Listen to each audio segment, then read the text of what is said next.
Վիզաների ազատականացման գործընթացի զարգացումները, ներքին գործերի նախարարության ոլորտային բարեփոխումները եւ կանանց ներգրավվածության մարտահրավերներն էին երիտասարդական ֆորումի քննարկման առանցքում։ Մարտի 28-ին Ռեստարտ քաղաքացիական երիտասարդական հիմնադրամի նախաձեռնած հանդիպումը համախմբել էր մայրաքաղաքի եւ մարզերի ավելի քան 200 երիտասարդի։ Երիտասարդական ֆորումի բանախոսը ներքին գործերի նախարար Արփինե Սարգսյանն էր։ Ես ուզում եմ, որ դուք ձեր ներուժն ավելի շատ օգտագործեք եւ ցանկացած հարց բարձրաձայնեք ողջամիտ քննադատության տրամաբանության մեջ։ Վստահ եղեք, որ ձեր ձայնը լսելի է Հայաստանի Հանրապետությունում այսօր եւ դուք պետք է ձեր ներուժն ու գիտելիքներն օգտագործեք ճիշտ ուղղությամբ, նշել է ներքին գործերի նախարարը։ Նախարար Սարգսյանը շնորհակալություն է հայտնել հրավերի համար, ընդգծելով, որ նման ձևաչափով հանդիպումները կարևոր հարթակ են երիտասարդների հետ երկխոսության ամրապնդման, խնդիրների լուծումները նրանց դիտանկյունից ընկալելու եւ պետական քաղաքականության ձևավորման գործընթացում նրանց ձայնը լսելի դարձնելու համար։ Ես ուրախությամբ եմ արձանագրում, որ ժողովրդավարության մեր ձգտումների, ժողովրդավարության մեր նվաճումների շնորհիվ բարձրաձայնվող խնդիրների որակն է փոխվել։ Մենք այսօր քննարկում ենք ամենափոքր թվացող մի խնդիր, որը տարիներ առաջ պարզապես չէինք էլ նկատի, առավել եւս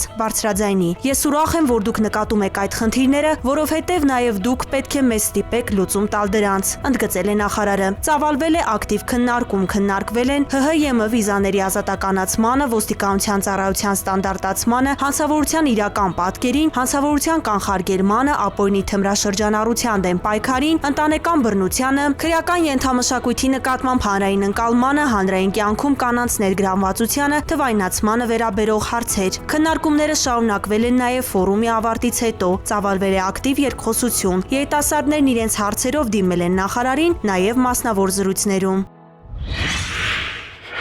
Մարտի 26-ից 27-ը Հայաստան-ԵՄ վիզաների ազատականացման գործընթացի շրջանակում տեղի է ունեցել երկօրյա աշխատաժողով, որը համախմբել էր Հայաստանի Հանրապետության եւ Եվրոպական միության պաշտոնական ներկայացուցիչներին, լրագրողներին։ Ներքին գործերի նախարարի տեղակալ Արմեն Ղազարյանը լրագրողներին է ներկայացրել Հայաստանի Հանրապետություն Եվրոպական միություն գործընկերության օրակարգին առնչվող հարցեր, մասնավորապես վիզաների ազատականացման գործընթացի դինամիկան եւ իրականացվող առանցքային բարեփոխումները։ Փոխնախարարը ներկայացրել է վիզաների ազատականացման շուրջ երկխոսության փուլային ընթացքը, գործընթացի մեկնարկից մինչև գործողությունների ծրագրի ստացումն ու հենանիշների կատարումը, կենսաչափական համակարգի ներդրման առանձնահատկությունները։ Արմեն Ղազարյանը կարևորել է նաև թվային փոխակերպման անհրաժեշտությունը, որի հիմքում թղթային կրիչի փոխարինումն է թվային տվյալով որպես միակ հավաստի իրավական աղբյուր։ Ներքին գործերի նախարարի տեղակալն ընդգծել է լրատվամիջոցների դերը հանրությանը ճշգրիտ տեղեկատվություն փոխանցելու գործում, շեշտելով, որ Հայաստանն այս պահին գտնվում է համակարգային արդիականացման փուլում, ինչը պահանջում է բարեփոխումների անշեղորեն իրականացում։ Տեղի է ունեցել ակտիվ քննարկում, լրագրողները հնարավորություն են ունեցել ոչ միայն ստանալու պարզաբանումներ, այլև կառուցողական երկխոսության միջոցով բարձրաձայնել քաղաքացիներին հուզող մտահոգություններն ու հաճախ հնչող հարցերը,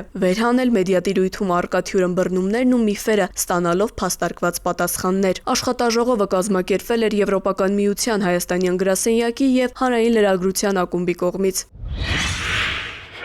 Փլուզված շինություններում որոնողափրկարարական աշխատանքների արդյունավետ իրականացումը պահանջում է ոչ միայն մասնագիտական պատրաստվածություն, այլև գերզգայուն տեխնիկական միջոցների կիրառում։ Երկօրյա վերապատրաստման շրջանակում փրկարարծառայության քաղաքային որոնողափրկարարական թիմերի անդամները յուրացրել են ոչ միայն որոնողական սարքերի կիրառման առանձնահատկությունները, այլև ինսարակ միջազգային չափորոշիչներին համապատասխանող արձագանքման սկզբունքները։ Դասընթացի տեսական մասում մասնակիցները ամրապնդել են գիտելիքները որոնողափրկարարական աշխատանքների կազմակերպման, սարքերի տեխնիկական բնութագրերի ու անվտանգության կանոնների պահպանման ուղղությամբ։ Դասընթացները մեզ հնարավորություն են տալիս ծանոթանալու նոր տեխնիկական միջոցների հետ, որոնք արտակարգ իրավիճակների ժամանակ մեզ հնարավորություն են տալիս ավելի ճիշտ եւ ժամանակին ու հմուտ իրականացնել մեր աշխատանքները։ Գործնական մասում մասնակիցները ձեռք բերած գիտելիքները կիրառել են տարբեր սցենարային իրավիճակներում։ Աշխատանքային գոտու ուսումնասիրությունից հետո փրկարներն ընտրել են տուժածների հայտնաբերման արդյունավետ մեթոդներ, որոնման համապատասխան սարքավորումներ եւ սկսել որոնողափրկարարական գործողությունները։ Փլատակներում որոնողական աշխատանքներն իրականացվել են տեսադիտարկման եւ ակուստիկ տեխնիկական սարքերի միջոցով, որոնց օգնությամբ հնարավոր է եղել ճշգրիտ տեղորոշել տուժածների գտնվելու վայրը։ Համագործակցությունը տվյալ աշխատանքներում ամենակարևորն է, որպեսզի փրկարարները կարողանան միասին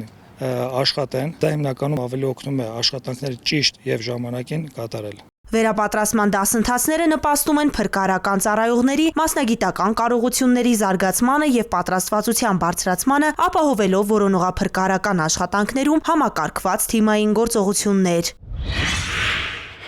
Այս տարվա հունվարի 3-ին համայնքային ոստիկանության Ավանի բաժնում ստացվել էր հաղորդում, որ Իսահակյան թաղամասում գտնվող Պարի ստուդիայից կողացել են երաժշտական կենտրոն եւ համացանցի շարժական սարք։ Վնասը կազմել էր 150,000 դրամ։ Ձեռնարկվել էին համապատասխան գործողություններ, սակայն հանցագործությունը թարմետքերով չէր բացահայտվել։ Ավանի համայնքային ոստիկանների օպերատիվ հետախուզական միջոցառումներն արդյունք տվին 2 ամիս անց։ Իրավապանները ստացան տեղեկություն, որ գողությունը կատարել է Ավանի Բիրյուսով թաղամասի բնակիչ 37-ամյա տղամարդ։ Պարզվեց նաև, որ նմանօրինակ գողություն նա կատարել էր անցած տարվա հունվարին։ Ավանի թիվ 54 մանկապարտեզից գողացել էր ձայնարկիչ։ Տղամարդը ձերբակալվեց, խոստովանեց, որ 2 գողությունն էլ կատարել է ինքը եւ ներկայացվեց Ավան եւ Նորնորք վարչական շրջանների քննչական բաժին։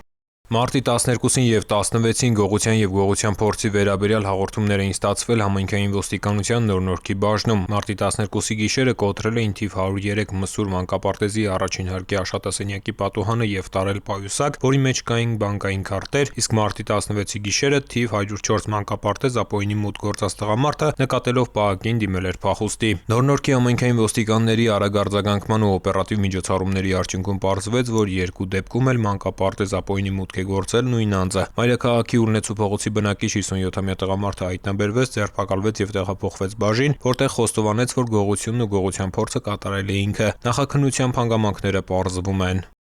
Ծանուցում հանցագործության համար մեղադրվողը համարվում է անմեղ, քանի դեռ նրա մեղավորությունն ապացուցված չէ քրեական դատավարության օրենսգրքով սահմանված կարգով, դատարանի օրինական ուժի մեջ մտած դատավճռով։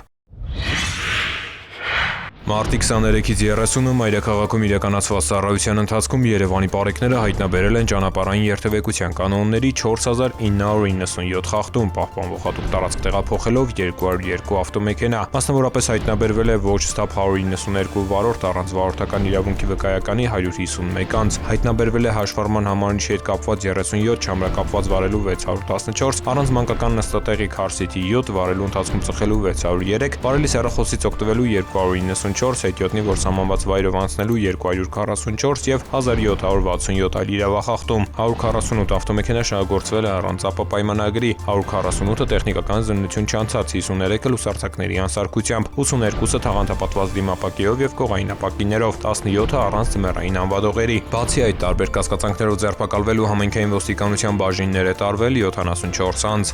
Նույն ժամանակահատվածում մարզերում պարեկները հայտնաբերել են ճանապարհային երթևեկության կանոնների 17652 խախտում, պահպանվող հատուկ տարածքներ տեղափոխելով 263 տրանսպորտային միջոց, հայտնաբերվել է ոչ ստապ 232 վարորդ առանց վարորդական իրավունքի 441, կեղծ վարորդական վկայականով երթևեկող 5 անձ, հայտնաբերվել է նաև հաշվառման համարնիշի հետ կապված 74, չամրակապված վարելու 4018, առանց մանկական նստատեղի քարսիթի 288, վարելու ընթացքում ծխելու 700, վարելիս հեռախոսից օգտվելու 826, հետիոտնի, որ սահմանված վայրով անցնելու 126, արագության գերազանցման 3195 եւ 5948 այլ իրավախախտում, 287 ավտոմեքենա շահագործվել է առանց ԱՊ պայմանագրի, 731-ը տեխնիկական զննություն չանցած, 456-ը լուսարձակների անսարքությամբ, 180-ը թաղանթապատված դիմապակիով եւ կողային ապակիներով, 214-ը առանց ձմեռային ավադողերի, 15 վարորդ ուղղանվել է վարելիս նվագարկչի ստանդարտին չհամապատասխանող լրացուցիչ ուժեղացուցիչներ օգտագործելու համար։ Բացի այդ, տարբեր կասկածանքներով ձերբակալվելու համայնքային ոստիկանության տարածքային բաժիններ է տարվել 58 անձ։ 112 բարև ձեզ, լսում եմ։ 112 լսում եմ ձեզ։ Քաղաքը նշեք։ Բարի շնորհակալություն, ընդունած։ Ազանգ ունենք քաղաքացուն օգնություն անհրաժեշտ Մաշտոցի փողոցներում։